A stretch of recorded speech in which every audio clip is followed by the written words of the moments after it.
Which size is best for your 2021 4Runner front wheels? Wheel spacers sit between your hub and wheel, pushing your tires outward. Benefit: a wider track width for better cornering, room for larger tires, and that rugged, flush look we all love. Bonus wheel spacers are forged from aircraft-grade aluminum, CNC machined for precision, and include hub-centric rings for a perfect fit. But size matters. Let's compare. Starting with the 1-inch spacers, these give a subtle but noticeable change, about an inch of extra width per side. Perfect if you want a cleaner look without going to extreme. Now, the 1.25-inch spacers. This extra quarter-inch makes a big visual difference, giving that ready for anything ride, off-road. The wider stance adds stability on an even terrain. Installations the same for both sides. Clean the hub, both the spacer on, and torque to space. Always use quality bolts on wheel spacers. Cheap spacers? Not worth the risk. Safety first.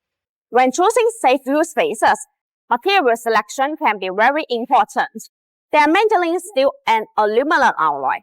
Considering the strength and lightweight needs, aluminum is more suitable. Both 60616T6 and 70756T6 are high-performance aluminum alloys.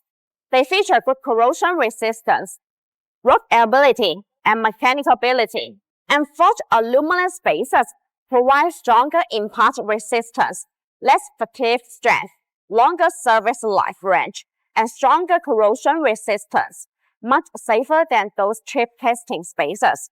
The second factor is hub-centric. Hub-centric spacers ensure that there is constant contact between the hub, spacer, and wheel for a smooth and reliable ride. Bonus 4Runner wheel spacers are designed with better multi-stage hub-centric rings. The hub-centric metal rings is machined to be multi-layers, and the beveled fits the corresponding hub flange, eliminating any possible gaps. Besides, they are CNC machined with precision at 0.02 mm tolerance. This improves the fit and functionality of spacers. Since spacers are components that contact the other part, you need high tolerance. So, which wins? If you are daily driving or want a conservative upgrade, go 1-inch. If you are off-road focused and create that broad look, 1.25-inch is your jam.